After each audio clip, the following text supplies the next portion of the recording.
Puji Tuhan, pagi hari ini kita ada sebagaimana kita ada. Kita percaya semua terjadi karena kemurahan Tuhan.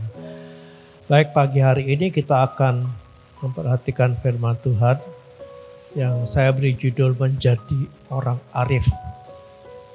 Ya, kita ambil dulu, kita baca dulu di dalam Efesus pasal 5 ayat 15 dan 16. Ini bunyinya, karena itu perhatikanlah dengan saksama bagaimana kamu hidup.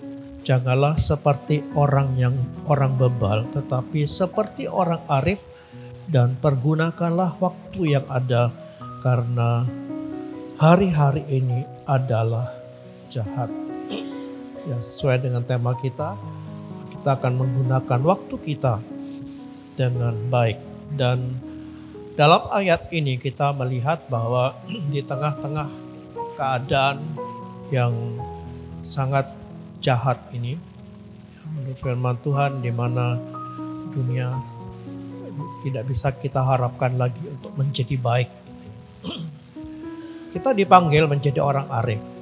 Di tengah-tengah ketidakpastian, di tengah-tengah keadaan yang sangat tidak bisa diharapkan ini, kita dipanggil untuk menjadi orang arif. Apa orang arif itu? Ya, menurut kamus bahasa Indonesia, orang arif itu adalah orang yang bijaksana, orang yang cerdik dan pandai, orang yang berilmu, orang yang paham dan mengerti. Ya, ini menurut kamus bahasa Indonesia secara umum. Ya, kalau kita tanya apa sih orang arif itu? Ya, orang bijaksana. Orang bijaksana itu apa? Cerdik, pandai, berilmu, paham, mengerti. Nah, tapi kita akan melihat hari ini berdasarkan firman Tuhan atau Alkitab. Siapa orang arif itu menurut Alkitab? Dan apa yang saya sampaikan ini tidak lepas dari konteks ayat tadi. Ya, Efesus 5 ayat 15 dan 16 itu kita akan melihat di sana siapa sih orang arif itu?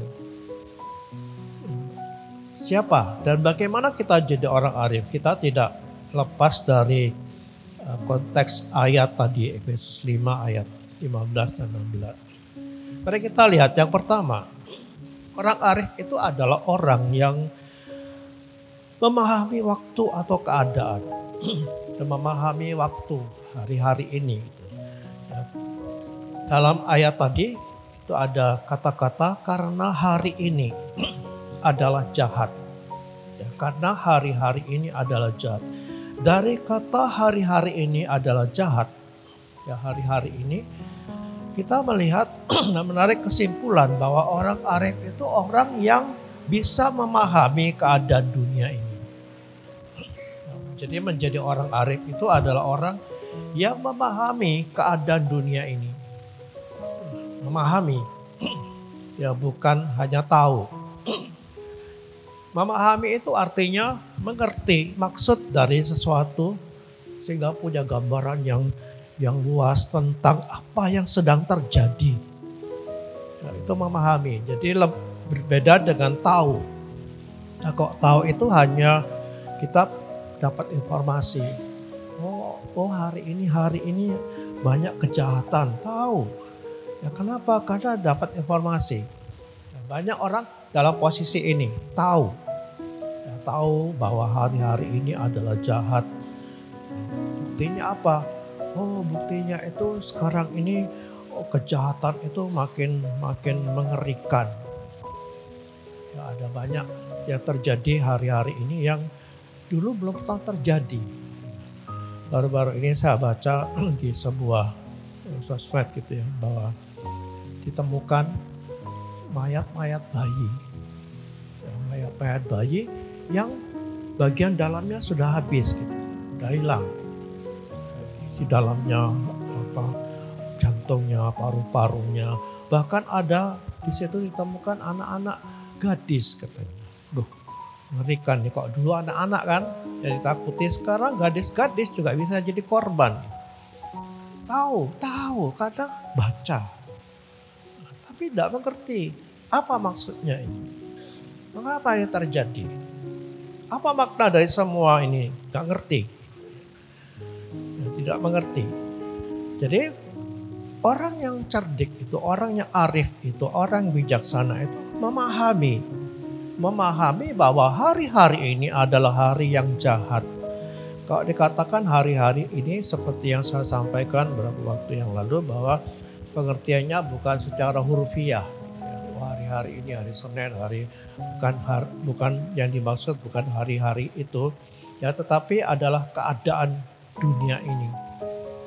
Keadaan dunia ini, hari-hari ini hari yang jahat, bahwa keadaan dunia ini sudah jahat, dan orang arif itu memahami bahwa dunia ini jahat. Tidak hanya tahu, tetapi memahami bahwa ini berbahaya gitu. Dunia yang jahat ini tidak sejalan dengan nilai-nilai hidup orang percaya yang harus hidup dalam kebenaran, dalam kekudusan. Itu berarti ini bisa merusak kekudusan kita, merusak orang-orang percaya, merusak anak-anak kita. Memahami mereka bahwa hari-hari ini adalah jahat, dan tahu bahwa kalau hari-hari ini jahat, seperti yang dikatakan firman Tuhan, bahwa inilah tanda kita sudah ada di ujung zaman yang akhir. Sebentar kita akan melihat Yesus datang, mengalami itu semua. Jadi orang yang arif itu, orang yang bijaksana itu mengerti, memahami. Tidak hanya tahu, tapi mengerti apa yang terkandung, apa yang akan terjadi di balik hari-hari yang jahat ini. Yesus akan segera datang dan kita ada dalam bahaya yang besar. Sehingga kita akan menjaga diri kita dan menjaga anak-anak kita, lebih lagi keluarga kita lindungi dengan doa, melindungi dengan pengajaran yang benar. Jangan hanya sibuk. Orang yang arif itu kalau dia memahami, dia akan menggunakan waktunya itu dengan baik gitu. Apa? Ya, di samping bekerja tentu kita tidak boleh menjadi apatis gitu ya. Ada orang-orang yang berpikir begini, nanti ini kan sebentar lagi Tuhan Yesus datang gitu. Ngapain? Kerja penting tulang. Sebentar ditinggal. Ini apatis gitu. Ya, kalau dipikirnya memang ada benarnya, tapi tidak seperti itu harusnya. Karena kita tidak tahu kapan Tuhan datang. Ya kalau setahun, 2 tahun lagi. Kalau masih 10 tahun, 15 tahun, bisakah terjadi? Bisa. Itu kedaulatannya Tuhan. Nah, orang yang bijak ini, orang yang arif ini adalah orang yang ngerti bagaimana menyikapi zaman ini. Boleh bekerja terus, dia akan bekerja terus dengan baik, tetapi fokusnya bukan kepada hidup yang sekarang ini, tapi fokusnya adalah bagaimana kita mempersiapkan diri kita, mempergunakan waktu-waktu ini dengan bijak untuk kekekalan, di mana dia perlu berjaga-jaga. Karena hidup ini tidak hanya sampai di sini saja, tidak hanya sampai di dunia, tapi ada hidup yang lebih panjang. Nah, orang arif itu adalah orang yang memahami hal-hal itu. Hari-hari ini jahat, dan berarti kita ada di ujung dari zaman yang akhir ini. Nah, lalu dia akan melangkah lebih lanjut, yaitu menggunakan waktu dengan baik, dengan bijaksana. Itu orang yang arif. Itu berdasarkan konteks dari ayat Efesus 5 tadi. Lalu apa lagi yang kedua? Yang kedua itu orang yang arif dan bijaksana itu memahami kehendak Tuhan. Nah, dalam ayat tadi dikatakan janganlah seperti orang bebal. Orang bebal itu orang bodoh. Dalam Alkitab itu orang yang bebal itu bukan orang yang kalau matematikanya dapat 5, bahasa Indonesia yang dapat 5. Bukan itu yang dimaksud. Ya, bukan bodoh secara intelektual. Sekolahnya anjlok misalnya. Berkali-kali tidak naik kelas misalnya. Bukan seperti itu. Tapi orang bodoh menurut Alkitab itu adalah orang yang tidak bijak. Orang yang tidak berhikmat. Orang yang tidak mengerti, memahami, yang hidupnya jalan gitu aja.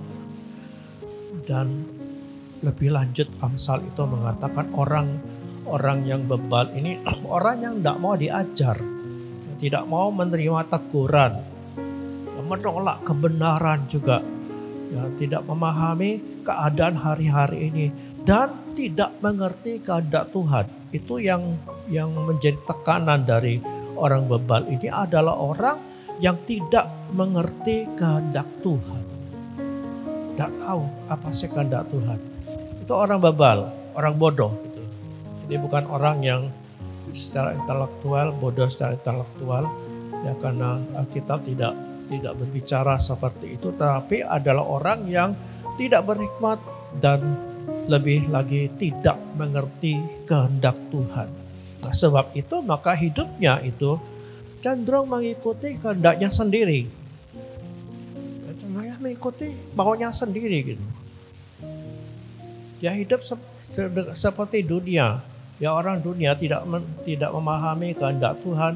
Dia hidup dengan nilai-nilai duniawi, ya, tanpa mencari apa sih kehendak Tuhan, apa sih yang Tuhan mau dari hidupku ini. Itu ditulis dalam Amsal 1. Jadi merupakan kesimpulan dari ayat-ayat, dan masih banyak lagi ayat dalam Amsal itu tentang orang bebal ini. Ya, orang yang tidak arif gitu. Nah, sebaliknya kalau orang bebal itu seperti itu, berarti orang arif itu adalah orang yang mengerti kehendak Tuhan, memahami apa sih yang Tuhan mau lewat situasi yang sedang terjadi ini.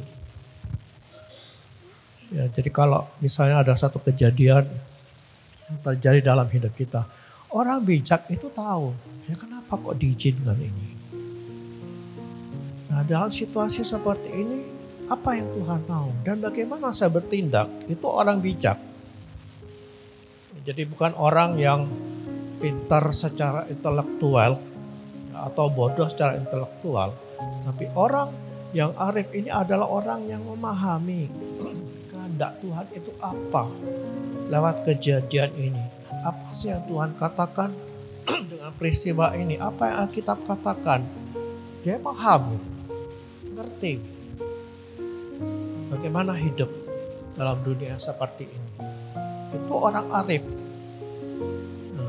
Lalu setelah dia mengerti kejadian apa, memahami, memaknai semua yang sedang terjadi hari-hari yang jahat ini, dia mengerti dan dia tahu apa sih kehendak Tuhan, mengapa diizinkan ini dan apa yang mesti saya buat.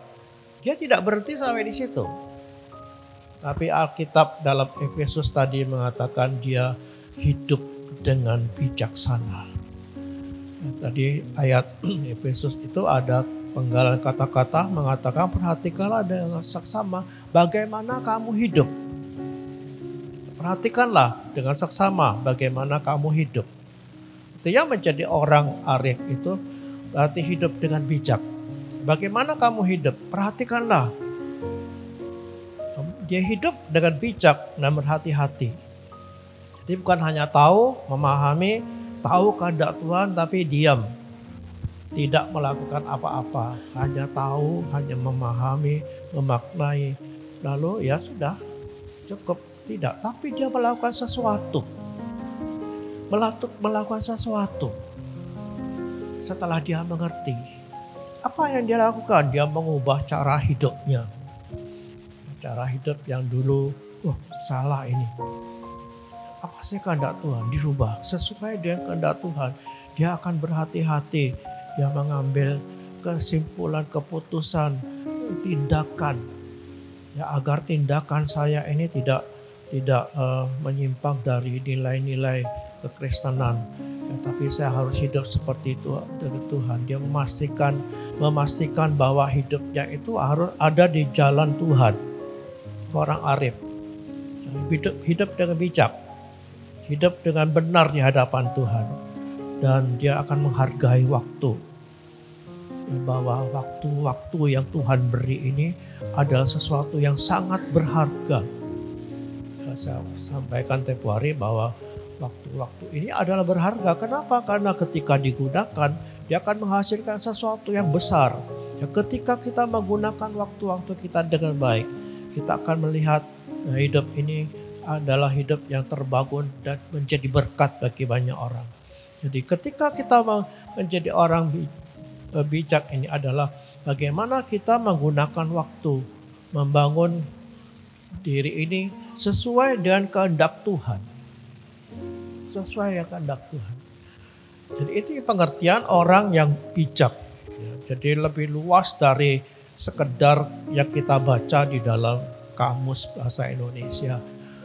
Jadi orang yang arif, yang bijaksana itu adalah orang yang mengerti, yang memaknai, memahami apa yang sedang terjadi. Lalu dia mengerti apa sih yang Tuhan kehendaki lewat peristiwa ini. Kemudian dia melakukannya. Dia mengubah hidupnya dengan hidup yang bijaksana. Jadi kalau kita melihat pemahaman tentang orang bijak ini, kita melihat bagaimana pentingnya menjadi orang arif, ya, menjadi orang bijak untuk zaman ini. Terutama ketika kita tahu bahwa kita sudah ada di ujung dari dunia ini, akhir dari dunia ini. Di mana kita akan menghadapi tantangan-tantangan. Ya, saya tahu bahwa dan saya percaya bahwa kita semua sudah merasakan gitu bahwa tantangan akhir zaman ini sangat lebih berat lagi dari segi ekonomi. Terasa berat gitu. Bukan hanya orang-orang yang pedagang-pedagang kecil, tapi pedagang-pedagang besar, bahkan negara yang tadinya negara yang superpower mengalami goncangan secara ekonomi gitu. Apalagi kita gitu. Masih ada goncangan. Nah, ini yang harus disikapi dengan arif kan, disikapi dengan bijak gitu. Belum lagi dari segi kejahatan, belum lagi dari bagaimana kita membina keluarga. Itu tantangannya lebih lagi. Karena anak-anak zaman ini bukan anak-anak yang seperti generasi saya dulu ketika dikasih makan, dibagi sama mamanya, semuanya makan sesuai dengan porsinya. Sekarang tidak lagi. Tidak bisa diatur seperti itu. Ya, anak-anak sekarang menjadi anak-anak yang gampang melawan, memberontak orang. Ini kan tantangan. Nah, bagaimana kita menyikapinya? Harus menjadi orang yang arif. Lalu bagaimana menjadi orang arif itu? Ya, menjadi orang arif. Bagaimana menjadi orang arif itu? Kita tidak bisa arif menjadi bijak itu dengan sendirinya gitu. Aku mau jadi orang bijakkah? Bagaimana? Apakah kita tiba-tiba menjadi orang arif? Tidak. Yang pertama kita lihat bahwa menjadi orang arif itu kita harus melekat dengan sumber hikmat itu. Orang arif itu adalah orang yang berhikmat. Orang yang punya hikmat gitu. Yang bijak. Itu adalah orang-orang yang punya hikmat. Dan sumber dari segala hikmat itu adalah Tuhan. Nah, dalam Roma 11 ayat 33 dikatakan, oh alangkah dalamnya kekayaan. Alangkah dalamnya kekayaan hikmat dan pengetahuan Allah. Sungguh, itu ayat itu saya penggal yang ditulis di situ. Sungguh, tak terselidiki keputusan-keputusannya dan sungguh tak terselami jalan-jalannya. Jadi Allah itu sumbernya hikmat. Sehingga tidak satu pun manusia bisa memahami hikmat Tuhan itu. Begitu dalam, begitu kayanya katanya hikmat Tuhan itu. Pengetahuannya begitu luas yang kita tidak bisa memahami dengan benar. Ya, kalau ada orang dengan sombong mengatakan saya mengerti kehendak Allah secara utuh, itu mustahil. Ya, ada orang yang ngaku-ngaku ke surga, bolak-balik ke surga katanya. Ada pendeta yang ngaku ke surga, ketemu dengan Tuhan, ngomong dengan Tuhan, itu balik ke dunia lagi, lalu naik lagi ke surga. Yang melihat di neraka, begitu ada iblis katanya lagi menyiksa orang-orang jahat, itu bohong semua. Karena di neraka katanya tidak ada iblis itu menyiksa orang. Tidak ada. Dia sendiri disiksa di situ kok. itu bohong. Kenapa? Karena hikmatnya Allah itu adalah hikmat yang luar biasa, tidak bisa dimengerti oleh manusia. Tidak ada orang bisa memahami, sekalipun dia mungkin berhadapan dengan Tuhan. Tidak bisa. Karena siapa sih kita itu? Roma 16 ayat 27 katakan, bagi dia satu-satunya Allah yang penuh hikmat, katanya. Satu-satunya Allah yang penuh hikmat. Jadi sumber dari hikmat itu adalah Tuhan. Nah, kalau kita kepingin berhikmat, menjadi orang bijaksana, tidak ada jalan lain kecuali kita melekat dengan Dia. Dan melekat ini diwujudkan dengan berdoa, minta hikmat dari Tuhan. Seperti yang dikatakan oleh Yakobus 1 ayat 5 mengatakan, tetapi apabila di antara kamu ada yang kekurangan hikmat, hendaklah ia memintanya kepada Allah. Yang saya penggali situ, yang memberikan semua kepada semua orang dengan murah hati dan dengan tidak membangkit-bangkit, maka hal itu akan diberikan kepadanya. Jadi dalam ayat ini kita suruh minta. Kalau kita kurang hikmat, katanya minta kepada Allah. Ini perlu. Kenapa? Karena kita butuh hikmat. Kita menghadapi tantangan dunia sudah semakin ruwet, semakin tidak menentu. Kita butuh hikmat. Dan kalau kita kurang hikmat, katanya, mau jadi orang yang berhikmat, minta. Kan kita hanya kadang-kadang itu minta apa? Minta sehat, minta berkat, minta diberkati secara ekonomi, itu semua boleh saja. Tetapi jangan lupa satu perkara, minta hikmat. Agar ketika kita diberkati dengan duit yang banyak, kita dapat menggunakannya dengan bijak juga. Nah, hikmat itu penting. Dan ketika Salomo ditantang oleh Tuhan, minta kepadaku apa saja. Kalau mau berpikir apa yang mesti saya minta ya? Apakah saya minta kerajaan ini harus lebih besar dari semua kerajaan di dunia ini? Dia berpikir tidak. Apa yang dia minta adalah hikmat. Kenapa? Karena dia tahu kalau dengan hikmat, maka untuk mengelola kerajaan ini menjadi besar itu lebih mudah. Dia aku minta hikmat. Dan memang dikenal bahwa Salomo ini adalah raja yang penuh hikmat. Raja yang bisa menulis buku-buku hikmat. Amsal, Pengkhotbah itu ditulis oleh Salomo yang berisi petunjuk-petunjuk tentang hikmat. Lebih dari raja yang lain. Dan ketika dia minta hikmat, Tuhan memberi. Bukan hanya diberi hikmat, tapi ditambahi katanya. Ditambahi dengan kekayaan, ditambahi dengan kemasyhuran, kemuliaan. Karena dia tahu apa yang terbaik, itu hikmat. Nah, jadi bolehkah kita minta kekayaan? Boleh. Tapi kekayaan tanpa hikmat akan jadi bumerang yang menghancurkan kita. Tapi kalau kita punya hikmat, kita bisa cari kekayaan itu dengan lebih gampang gitu. Karena punya hikmat gitu. Hikmat ini berbeda dengan tipu daya loh ya. Tipu daya itu bukan hikmat itu. Itu dari setan. Tipu sana, tipu sini. Pakai taktik yang negatif gitu untuk mendapatkan uang contohnya gitu. Tapi kalau ketika kita hikmat, itu hikmat yang menjalankan bisnis kita. Bagaimana mengatur hidup ini sesuai dengan kehendak Tuhan. Itu orang yang berhikmat. Jadi berdoa.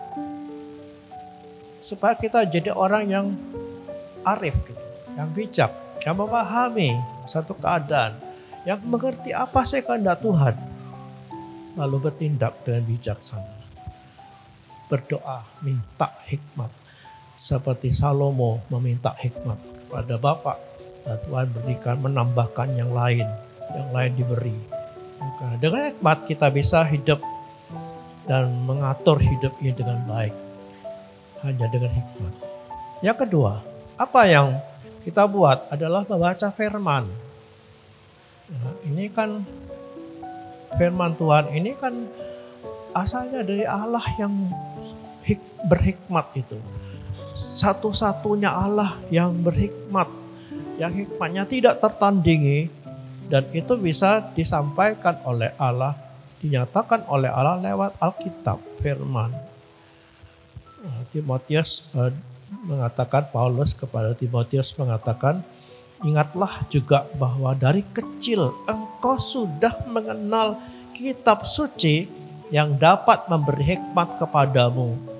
Dan bukan hanya memberi hikmat kepadamu, tapi ayat itu mengatakan menuntun engkau kepada keselamatan oleh iman kepada Kristus Yesus. Jadi kitab suci itu adalah sumber hikmat. Gitu. Memberikan hikmat kepadamu. Bukan hanya hikmat, tapi menuntut kepada keselamatan. Ini luar biasanya firman Tuhan. Dan Mazmur juga mengatakan Taurat Tuhan itu sempurna, menyegarkan jiwa, peraturan Tuhan teguh, memberikan hikmat kepada orang yang tak berpengalaman. Jadi hikmat itu kita dapatkan dari firman Tuhan. Karena firman itu berasal dari mulutnya Allah. Ya, Amsal 2 ayat 6 itu mengatakan, karena Tuhanlah yang memberikan hikmat, dari mulutnya keluar pengetahuan dan kepandaian. Nah, jangan ngambil hikmat dari luar.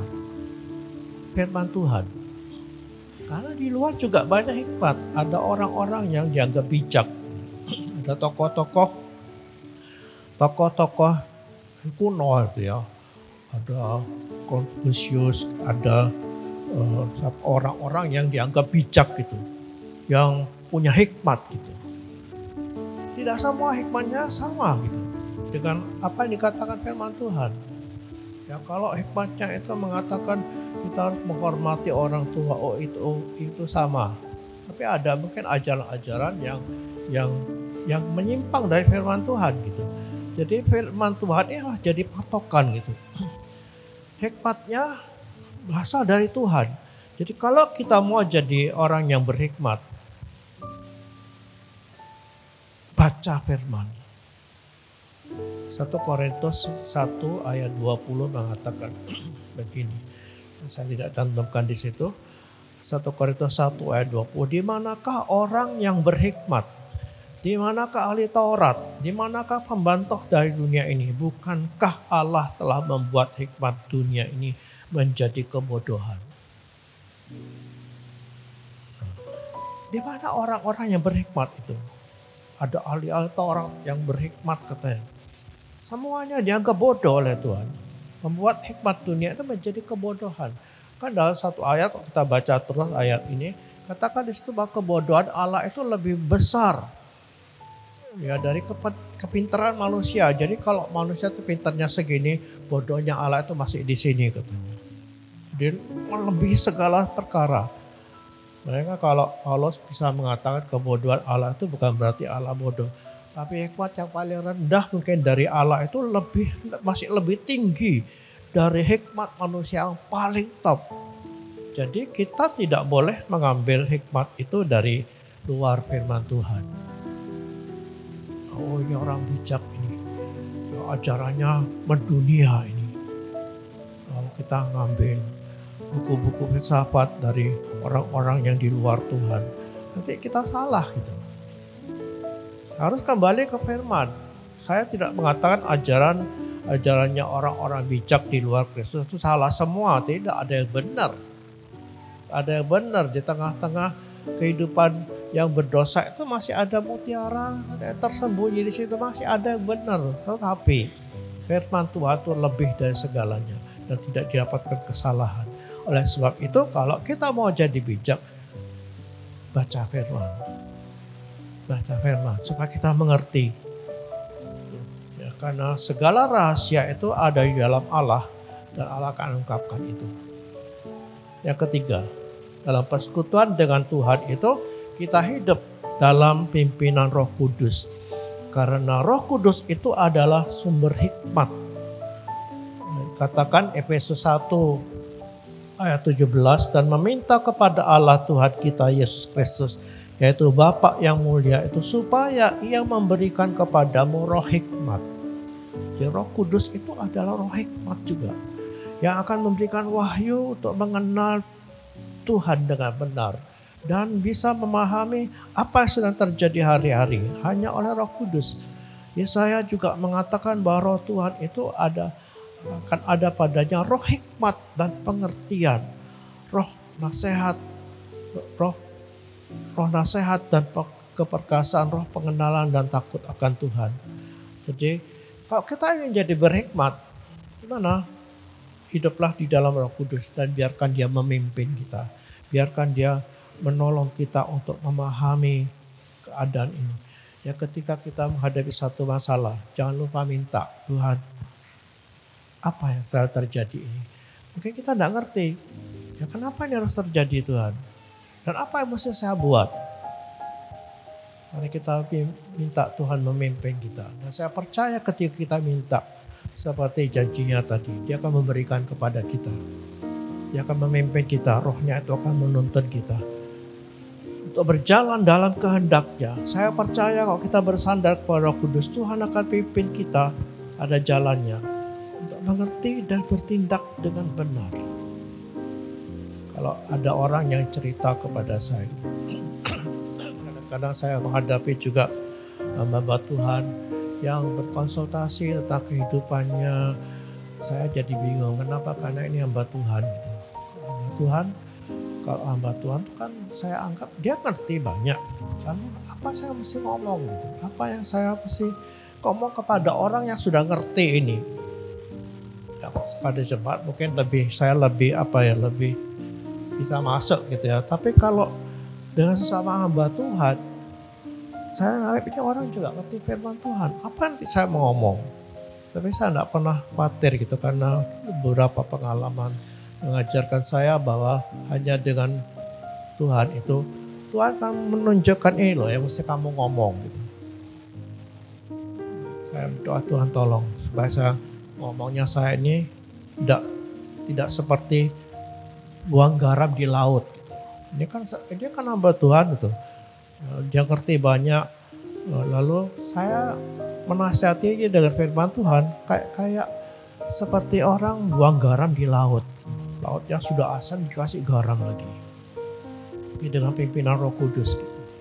Saya percaya Tuhan bahwa Kau yang berbicara dan benar-benar mengena gitu loh. Padahal saya tidak berpikir itu akan mengena, tapi saya ngomong aja apa yang Tuhan taruh di pikiran saya waktu itu. Saya ngomong, ternyata mengena.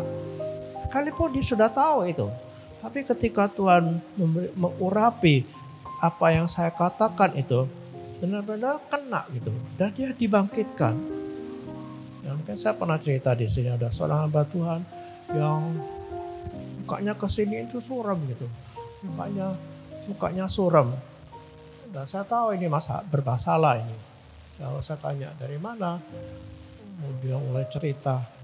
Saya baru tanya dari mana? Ya bukan tanya gimana kabarnya, enggak. Dari mana? Dia cerita semua masalahnya.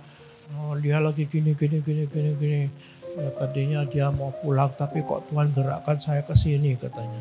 Enggak tahu kenapa. Saya deg-degan juga mau ngomong apa sama orang ini. Nah, masalahnya apa? Masalahnya dia cerita banyak. Gimana saya ngomong? Saya hanya berdoa Tuhan beri saya hikmat untuk ngomong. Saya cuma ngomong gini, tidak ada kejadian yang di luar kehendak Tuhan. Tahu kan dia hamba Tuhan pasti tahu lah ngomong gitu. Tapi ketika saya terlintas ngomong begitu, saya bantah sendiri, dia sudah tahu paling. Tapi saya coba untuk taat, saya ngomong itu. Tidak ada kejadian yang di luar kehendak Tuhan. Kalau Tuhan mau itu terjadi, pasti ada yang baik. Saya yakin dia pernah menasihati jemaatnya seperti itu. Tapi saya ngomong aja. Nggak tahu apa yang terjadi, mukanya mulai berubah gitu. Dia pulang dengan segar gitu, hati yang plong gitu. Kenapa? Karena ketika kita punya masalah, firman Tuhan itu lupa kadang-kadang. Kita lupa. Jadi itu yang menjadi rahasia. Jadi kalau Bapak Ibu nanti saya curhat misalnya, ya, jangan takut. Ini hamba Tuhan pendeta kok minta nasihat dari jemaatnya gitu. Kenapa? Karena hamba Tuhan itu manusia juga yang bisa lupa firman Tuhan ketika masalahnya datang gitu. Ditutup matanya dengan masalah itu. Sehingga lupa bahwa ada ayat yang bunyinya begini. Nah, kita diutus untuk menasehati orang itu, membuka selubung itu, membuka masalah yang menutupi mata kita, pengetahuan firman Tuhan yang tertutup oleh masalah itu dibuka lagi. Oh iya, ada ayat yang seperti itu gitu. Jadi hiduplah dalam pimpinan Roh Kudus supaya kita menjadi orang yang arif, bijaksana gitu. Dengan untuk dipakai Tuhan untuk menolong sesama kita, bahkan menolong diri kita sendiri, membangun diri kita sendiri. Hiduplah dalam pimpinan Roh Kudus. Jadi yang pertama adalah bagaimana kita harus melekat dengan Tuhan itu. Yaitu dengan berdoa, dengan baca firman, hidup dalam pimpinan Roh Kudus. Nah, sekarang kita masuk yang kedua. Bagaimana menjadi orang arif? Bukan hanya melekat dengan Tuhan, tapi belajar dari pengalaman hidup kita. Kita tahu bahwa penulis Amsal itu adalah Salomo. Dia adalah seorang yang bijaksana gitu. Kita lihat di Amsal itu adalah kitab hikmat katanya. Jadi Amsal Salomo itu disebut dari kitab hikmat dan juga khotbah. Itu kitab hikmat gitu. Yang tercantum di situ bagaimana hikmat. Dari mana Salomo itu dia bisa menulis itu? Dari mengamati perilaku. Nah, bahkan perilaku semut pun dia amati. Jadi dari pengalaman orang, memperhatikan, belajar dari keberhasilan dan kegagalan orang, kita bisa jadi orang yang berhikmat. Jadi jangan sombong gitu, jangan tidak butuh orang aku. Ya, yang penting saya berdoa nanti Tuhan berikan saya hikmat. Iya benar. Tapi Tuhan juga pakai orang-orang itu di sekitar kita itu. Kita bisa belajar dari mereka. Kegagalan mereka, dari keberhasilan mereka, belajar. Belajar dari pengalaman mereka itu kita akan menjadi hikmat gitu.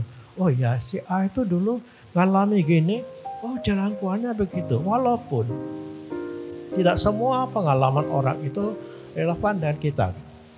Karena situasinya beda, karakter orang berbeda, ya pribadi orang berbeda. Ada orang yang menghadapi masalah itu tenang-tenang saja. Tenang gitu. Menghadapi masalah tidak gopoh. Tapi ada orang yang menghadapi masalah gopoh gitu. Bukan berbeda orangnya. Bagaimana dia menghadapinya? Dari situ kita bisa belajar gitu. Walaupun tidak semua pengalaman orang itu bisa kita terapkan dalam hidup kita. Tidak bisa. Karena kita punya situasi berbeda, masalahnya berbeda, lalu juga karakter kita dalam menghadapi berbeda. Tapi paling tidak, kita bisa belajar gitu, dari pengalaman orang lain. Jadi termasuk juga mendengar nasihat orang. Ini yang penting gitu ya. Karena kita itu terbatas gitu. Tuhan ciptakan kita menjadi makhluk sosial yang saling membutuhkan. Kita perlu dengar orang lain gitu. Jangan rasa sombong. Kadang-kadang Tuhan itu memberikan kita nasihat itu lewat orang lain yang lebih kita anggap lebih rendah secara rohani, secara intelektual mungkin di bawah kita. Tapi Tuhan bisa pakai mereka. Tuhan bisa pakai keledai untuk mengingatkan Bileam. Keledai tiba-tiba bisa ngomong. Itu kan teguran. Jadi Tuhan bisa pakai apa saja untuk menasehati kita. Mari kita dengar hati buka. Dengar hati kita dengar. Ya orang lain ngomong itu apa sih? Jangan-jangan dari situ ada mutiara yang Tuhan titipkan kepada mereka untuk disampaikan. Jadi belajarlah dari orang lain. Dan belajar dari pengalaman sendiri. Pengalaman itu membentuk karakter. Gitu. Dalam Roma 5 itu dikatakan begini, itu saya penggal ya. Karena kita tahu bahwa kesengsaraan itu menimbulkan ketekunan. Dan ketekunan menimbulkan tahan uji. Dan seterusnya tahan uji itu yang menimbulkan pengharapan.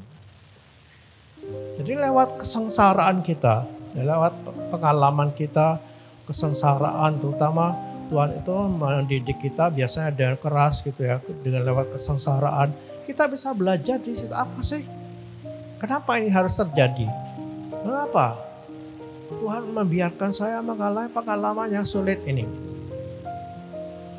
Justru karena dengan pengalaman yang sulit ini, kita akan belajar banyak hal gitu. Tapi kalau orang itu hidupnya lempeng-lempeng saja, tidak ada kesulitan, biasanya kita tidak belajar sesuatu. Tapi ketika ada kesulitan datang, kita belajar, kita tergugah gitu, kita belajar sesuatu. Apa? Perlu belajar gitu. Dari pengalaman-pengalaman hidup kita. Jangan lewat gitu saja. Nah, Ayub mengatakan begini. Ayub 12 ayat 12, konon hikmat ada pada orang yang tua dan pengertian pada orang yang lanjut umurnya. Artinya orang yang sudah lama hidup. Artinya makin tua orang itu harusnya makin berhikmat. Meskipun itu bukan jadi ukuran. Tidak semua orang usianya banyak itu otomatis jadi orang bijak. Enggak. Karena ada orang yang hidupnya sudah lama, panjang gitu. Tidak berhikmat juga. Kenapa? Karena tidak mau belajar dari pengalaman-pengalaman hidupnya. Tidak mau belajar, akhirnya ya jadi orang bodoh juga. Dan perlu dinasihati orang yang lebih muda gitu. Orang muda lebih bijak gitu. Kenapa? Karena dia mau belajar dari pengalaman hidupnya. Dia belajar dari firman Tuhan. Sehingga orang yang tua itu juga dinasehati gitu. Jadi baik tua ataupun muda, anak-anak atau orang dewasa, mari kita belajar dari pengalaman-pengalaman hidup kita. Karena pengalaman ini akan mengajarkan banyak hal. Hanya orang bodoh katanya. Dan dikatakan di situ orang bodoh itu akan tidak belajar sesuatu sehingga dia mengulangi lagi apa yang sedang dialami, kesalahan yang dia alami. Amsal 26 ayat 11 mengatakan seperti anjing yang kembali ke mutahnya, demikianlah orang bodoh yang mengulangi kebodohannya. Nah, hanya orang bodoh yang akan kembali mengulangi gitu. Jadi di sini kita melihat bagaimana pengalaman itu, ya, belajar. Pentingnya belajar dari pengalaman agar jadi orang arif. Jangan jadi orang bodoh yang tidak ngerti karena tidak mau belajar. Ya, bahkan ada peribahasa yang mengatakan keledai itu tidak akan pernah jatuh dalam lubang yang sama. Keledai itu kan binatangnya bodoh, dianggap binatang yang bodoh. Ya, penampilannya juga tidak seperti kuda. Ya, tidak ada keledai itu tegak di kepalanya. Dia tahu tunduk ke bawah. Itu menggambar orang bodoh katanya. Tidak pernah jatuh di lubang yang sama. Jadi dia tahu, oh aku pernah jatuh di situ, dia akan lewat. Itu katanya orang yang mengamati. Sampai muncul peribahasa ini. Keledai itu tidak akan pernah jatuh di lubang yang sama. Itu menggambarkan atau mengisyaratkan kepada kita, belajarlah dari pengalaman. Pengalaman jatuh, gagal, mari kita belajar dari situ. Ya, agar kita menjadi orang yang bijak.